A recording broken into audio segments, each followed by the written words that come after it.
Hi, I'm Katie Curran here at the Galt House Hotel. Currently we are in the West Tower, formerly known as the Review Tower. On this side we have 500 plus deluxe rooms, and inside here is our brand new model room that we're about to show you. In the deluxe room, we have our beautiful king bedroom. You'll notice colors as the greens and browns. The green represents the Kentucky bluegrass, and the brown represents the Kentucky hay. Our mattresses are made in Jeffersonville, Indiana, which is locally owned and will have the Galt House logo. You'll see throw pillows that will be available in our catalog.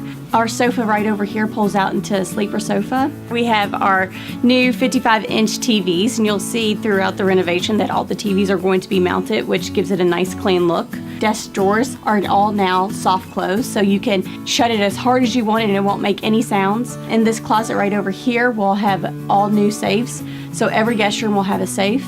Right inside here is our beautiful bathroom. It is a double vanity with H2O products, and we have our beautiful barn door that represents the Kentucky barns that we have here in Louisville.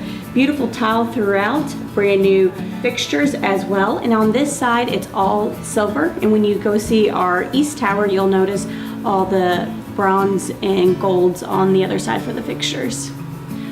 Also, just to point out, which is not renovated, is our beautiful views that really enhance the Galt House and what we have to offer here.